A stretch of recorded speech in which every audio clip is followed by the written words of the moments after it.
লিটন দাসকে বাদ দিয়ে চ্যাম্পিয়ন্স ট্রফির জন্য দল ঘোষণা করেছে বিসিবি।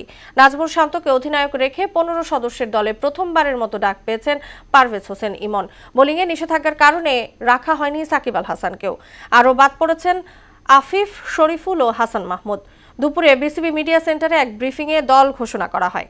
আরও থাকছে মুদাসিল আলীর প্রতিবেদনে।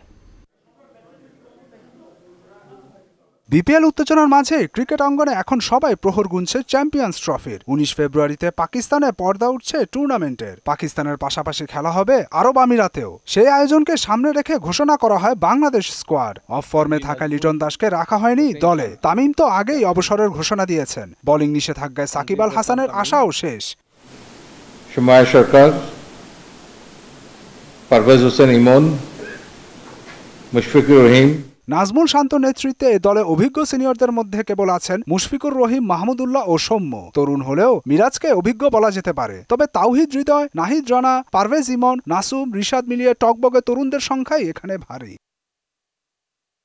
দল ঘোষণার পর প্রধান নির্বাচক গাজী আশরাফ হোসেন লিপুর কাছে জানতে চাওয়া হয় লিটনকে বাদ দিয়ে পারভেজ হোসেন ইমন কতটুকু শক্তি দেবে দলে। লিটনের ক্রিকেট অধ্যায় এখনো শেষ হয়ে যায়নি জানিয়ে তিনি বলেন আগ্রাসী খেলতে পারবে এমন ধারণা থেকেই পারভেজ ইমনকে রাখা হয়েছে দলে। দীর্ঘদিন ধরে এই একই ফর্মেটে রানের তীব্র খরায় ভুগছে।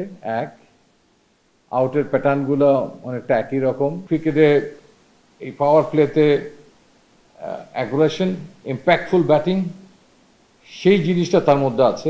রান করা তরুণদের নিয়ে কতটুকু এগোতে পারবে টাইগাররা, সে প্রশ্নেরও জবাব দেন লিপু। লম্বা রানের ইনিংস তারা করতে হবে।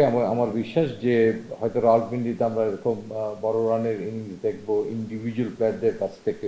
বোলিংয়ে নিষেধাজ্ঞা থাকলেও শুধু ব্যাটিং হিসেবে সাকিব আল হাসানকে ভরসা করতে পারেনি বিসিবি। পাশাপাশি অবসর নেয় তামিম ইকবালকে মিস করার কথাও জানান প্রধান নির্বাচক। বোলিং অ্যাকশনের কারণে আমি বলবো এখানে তখন কিন্তু আর আমরা আসলে সেকেন্ড এমফাসিসটা দিই। তামিম ইকবালের মতো একজন খেলোয়াড় যদি তাকে আমরা দলে পেতাম এই বড় টুর্নামেন্টে, তাহলে দল অনেক উপকৃত হতো। সবকিছু ঠিক থাকলে দুবাইতে 20 ফেব্রুয়ারি ভারতের বিপক্ষে ম্যাচ দিয়ে চ্যাম্পিয়ন্স ট্রফিতে যাত্রা শুরু হবে টাইগারদের। মুদাসির আলী, মোহনা সংবাদ, ঢাকা।